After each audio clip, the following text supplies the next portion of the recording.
सभी साथियों को नमस्कार। आज हम यहाँ पर जो रूबरू हुए हैं वो अपनी टीम के साथ, जो आप सभी को पता है कि एएलपी सीबीटी 1 का एग्जाम ओवर हो चुका है और लाखों एस्पिरेंट्स जो हैं वो अब सीबीटी 2 की तैयारी कर रहे हैं। तो कल हम लोग एक वीडियो लेकर आए थे जहां पर हमने सीबीटी 1 की चर्चा की थी कि सीबीटी 1 में क्या एक्सपेक्टेड कट ऑफ रह सकता है। उसके बारे में हम लोगों ने काफी विस्तार से बात की और आपको बताया था कि एक्सपेक्टेड कट ऑफ क्या हो सकता है। आज हमारे कुछ इंपॉर्टेंट पॉइंट्स जो हैं आज के इस वीडियो में वो मैं आपको बता देता हूं। सबसे पहला पॉइंट हमारा रहने वाला है आज सीबीटी 2 में अगर हम लोग देखें तो बदलाव क्या हुए हैं। दूसरा जो पॉइंट हमारा रहने वाला है इसमें ये अगर हम बात करें कि पहले पैटर्न क्या था और अब इस पैटर्न में जो अब 2024 या 25 में जो आपका एग्जाम होगा उसमें क्या बदलाव देखने को मिल सकते हैं। इसके बाद अगर हम बात करें कि एग्जाम की एक्सपेक्टेड डेट क्या हो सकती है और साथ ही साथ हम बात करेंगे कि इस बार एग्जाम में बदलाव क्या देखने को मिल सकते हैं, क्या एक्सपेक्टेड बदलाव आपको मिलेंगे। और लास्ट पॉइंट हमारा रहने वाला है कि रिजल्ट जो है सीबीटी 1 का वो कब तक देखने को मिल सकता है। तो इन सभी पॉइंट पे हम चर्चा करेंगे। मेरे साथ यहाँ पर एक्सपर्ट जो है जीके जीएस के रोहित सर, मैथ्स के एक्सपर्ट आकाश सर और साइंस के एक्सपर्ट हमारे साथ यहाँ सुशांत सर और मैं खुद रीजनिंग एक्सपर्ट नितिन पांडे आपके साथ यहाँ पर वीडियो में मुखातिब हुए हैं और उम्मीद करते हैं सभी साथी बढ़िया होंगे, मस्त होंगे। तो पहला पॉइंट हमारा है सीबीटी 1 में बदलाव को देखते हुए क्या क्या बदलाव इस बार देखने को मिल सकते हैं, छात्र किन चीजों का ध्यान रखें। तो हम बात करते हैं सुशांत सर से। सुशांत सर, अगर हम बात करें सीबीटी 2 के अंदर क्या बदलाव देखने को मिल सकते हैं इस बार, जो एक्सपेक्टेड है वो छात्र ध्यान में रखे हुए तैयारी करें। सर पहले क्या था ना, जो पहले और अब के पैटर्न में अगर हम अंतर देखें तो 2018 में क्या था, जो सीबीटी 2 में 25 क्वेश्चन रीजनिंग आती थी, 25 मैथ आता था, 40 बेसिक साइंस एंड इंजीनियरिंग आता था और 10 क्वेश्चन जनरल अवेयरनेस जिसमें आपके जीके जीएस प्लस करंट आता था। लेकिन सर इस बार का जो नोटिफिकेशन आया है उसमें ये तो क्लियर नहीं हुआ है कि किसमें कितना आएगा, लेकिन ये जरूर क्लियर कर दिया है कि भाई आएगा तो अब 3 सेक्शन, मतलब उसमें ये बता दिया गया कि reasoning, math, basic science and engineering आपकी आएगी, जिसमें से जनरल अवेयरनेस वाला सेक्शन ही हटा दिया गया।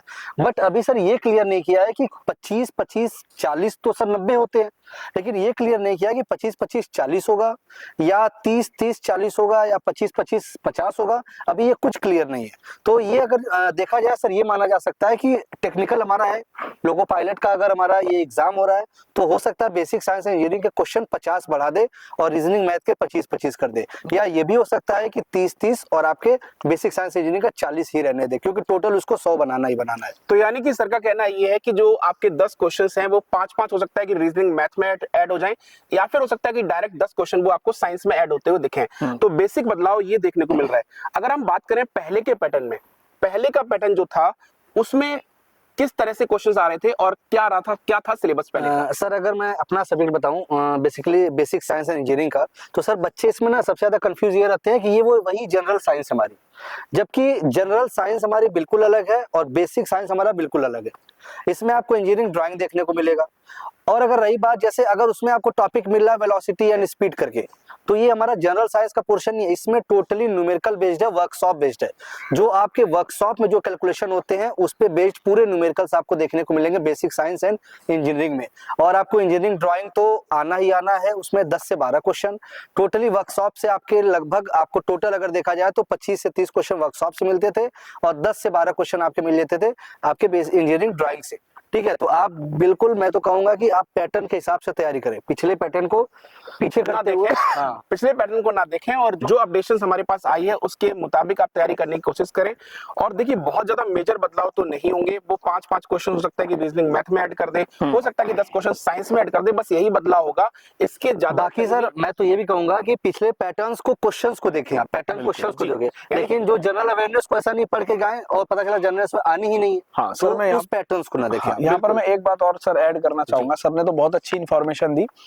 देखो क्वेश्चंस तो सर वही रहने वाले हैं, पर वो वेटेज मार्क्स वाइज चेंज हो सकता है अगर हुआ तो। बिल्कुल। तो इसलिए जैसे सर ने लास्ट में बोला ना कि प्रीवियस ईयर को आधार जरूर बनाए, तो ये आप लोगों के लिए बहुत मजबूती देगा कि पिछले वर्षों में जो क्वेश्चंस पूछे गए हैं उस जैसे और सिमिलर एग्जाम्स में भी और सेम सिलेबस के, तो वो उनको एक बार जरूर देखें, जिससे कि आप लोगों को एक आइडिया हो जाए कि किस किस फील्ड से कैसे सर जो पैटर्न है, क्या ये हो सकता है कि सीबीटी 1 का रिजल्ट आए इसके बाद वो फिर से पैटर्न बताए कि हम ये लेंगे सीबीटी 2 में?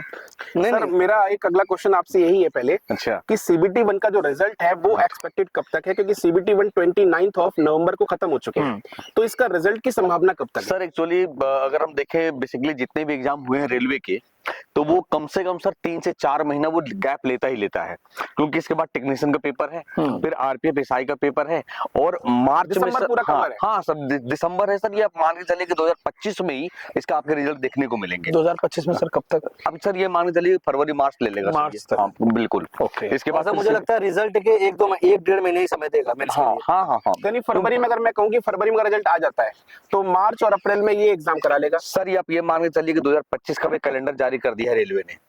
अब 2024 कंप्लीट करेगा तभी तो 2025 का सारा कुछ करेगा वो तो क्लियर। उम्मीद पूरी यही कह रही है कि सीबीटी 1 का जो रिजल्ट है वो फरवरी में, उम्मीद हाँ, है कि फरवरी बिल्कुल। में आ जाएगा, और सर अप्रैल फरवरी लास्ट में, फरवरी ना भी कहे तो कम से कम मार्च मतलब इन करते करते रिजल्ट आ जाना चाहिए। मार्च लास्ट में और अप्रैल के मिड तक वो एग्जाम लेने की हाँ। कोशिश करेगा। मार्च और अप्रैल में आपका एग्जाम हो जाएगा। करा दी सीबीटी 2। बिल्कुल। अगर हम बात करें आकाश सर आपसे, जैसे कि अगर हम बात करें सीबीटी 2 एक्सपेक्टेड डेट, जैसे हमने कहा अभी कि एक्सपेक्टेड डेट, मुझे ऐसा लगता है कि फरवरी में इसका रिजल्ट आ जाएगा सीबीटी 1 का, और सीबीटी 2 जो है वो मार्च और अप्रैल में उम्मीद है हमारी कि ये हो जाएगा। बिल्कुल। तो बच्चों को अभी जो सीबीटी 1 से सीबीटी 2 में जो एग्जाम में जो टाइम मिल रहा है वो 3 महीने का, मान के चलो 3 से 3.5 महीने का टाइम मिल रहा है। तो बच्चा इसमें क्या क्या ध्यान रखे और किन चीजों को ध्यान में रखते हुए तैयारी करे? बिल्कुल सर, बहुत इंपॉर्टेंट क्वेश्चन है। 4 महीने का टाइम है मेरे हिसाब से, कि आपके पास पूरा दिसंबर है, अभी जनवरी है, फरवरी है और मार्च है। मार्च। तो हम अप्रैल में टेंटेटिव मान के चल सकते हैं, एग्जैक्ट तो कुछ भी नहीं है कि अप्रैल के लास्ट में हो, तो हमारे लिए ऐसे बोनस का काम करेगा। बिल्कुल। तो मेरा ये मानना है अपना कि इन 4 महीने में सबसे पहले तो हमें सिलेबस का पता होना चाहिए कि सिलेबस क्या आ रहा है, क्योंकि अगर हमें सिलेबस का ही नहीं पता होगा तो हम कैसे तैयारी करेंगे। तो सिलेबस सबसे पहले पता होना चाहिए, फिर उस सिलेबस को पूरा करने की अपनी एक रणनीति होनी चाहिए कि हम दिसंबर में या मिड जनवरी तक अपना कंप्लीट सिलेबस खत्म कर लें। उसके बाद रिवीजन और प्रैक्टिस सेट ही हमें लगाना है, यानी कि हमें 31 जनवरी तक अपना कंप्लीट सिलेबस खत्म कर लें सीबीटी 2 का, और उसके बाद फरवरी और मार्च जो 2 महीने का टाइम है उसमें मॉक टेस्ट लगाएं, प्रैक्टिस सेट लगाएं, प्रीवियस ईयर्स के क्वेश्चंस का एनालिसिस करें, अपने डाउट्स क्लियर करें और अपनी स्पीड, एक्यूरेसी, इन सारी चीजों पर फोकस करें। तो ये एक बेस्ट रणनीति है, क्योंकि बहुत ऐसा सिलेबस नहीं होगा कि आपको कुछ नया पढ़ना पड़ेगा, आपको नए तरीके से पढ़ना पड़ सकता है, कुछ लेवल थोड़ा सा आप करना पड़ सकता है। तो यही मेरा सर कहना है बच्चों के साथ कि इनका टाइम का यूटिलाइज करें। सीबीटी 2 में बदलाव क्या हो सकते हैं, इस पे खास तौर पे चर्चा की जो सुशांत सर ने। इसके बाद अगर हम बात करें कि पहले पैटर्न क्या था, इस पर भी हमारे जो एक्सपर्ट थे उन्होंने अपने अपने सुझाव दिए, और सीबीटी 2 जो एक्सपेक्टेड डेट है वो एक्सपेक्टेड डेट क्या है उस पर भी बताया, और सीबीटी 1 रिजल्ट कब तक आ सकता है, ये पॉइंट्स पे भी हमने चर्चा की।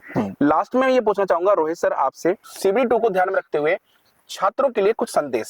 सर एक्चुअली क्या है कि मैं यही कहूंगा, कई सारे बच्चे सीबीटी 1 की तैयारी अच्छा होते हुए भी पहुंच नहीं पाए सेंटर पे। पहला चीज सर कि आप सेंटर पे अच्छे से पहुंचना जब एग्जाम हो, पहला। दूसरा कि सर याद होगा 2 आईडी के कारण कई सारे बच्चे परेशान हुए हैं। बिल्कुल। तो हम करते क्या है ना कि तैयारी तो है लेकिन जो नोटिफिकेशन है, सारा कुछ है, हम वो करते ही नहीं, पढ़ते ही नहीं है। तो वो सब सारा तैयारी करते रहिए अभी से ही, कि हमें एग्जाम के समय हम परेशान ना हो, पहला। दूसरा चीज क्या है कि जैसा आकाश सर ने कहा कि प्रीवियस ईयर पेपर और सिलेबस को देखते हुए तैयारी करें, तो आपके पास समय बहुत कम है, बहुत कम। क्योंकि सर अगर देखा जाए तो जैसा कि कल हम लोगों ने चर्चा किया था, 15 गुना रिजल्ट होगा सीबीटी 1 का, तो अब उसमें से भी जबरदस्त फाइट करनी होगी, फिर आपका साइको भी होगा।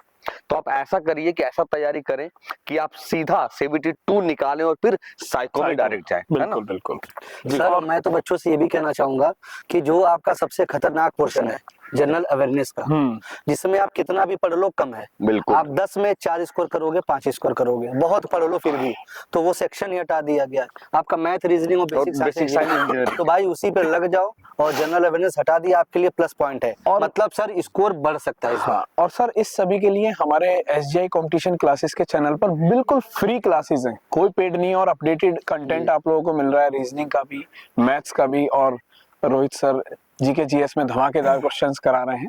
तो उस सभी को भी आप देखते चलिए, जिससे कि आप लोगों को काफी हेल्प मिलती रहे। तो मतलब ये है कि सीबीटी 1 अगर आपका अच्छा हुआ है, और सीबीटी 1 में अगर आपके 42-45 क्वेश्चन, जैसा कि मैंने कल डिस्कस किया था, उसमें इतने क्वेश्चन अगर आपके सही हो रहे हैं, तो सीबीटी 2 की तैयारी करने में जुट जाइए। उसके लिए हमारा बिल्कुल फ्री ऑफ कॉस्ट कोर्स हमारा चल रहा है, जिसमें 7 बजे से लेकर रात 11 बजे तक हमारी क्लासेस रेगुलर चल रही है।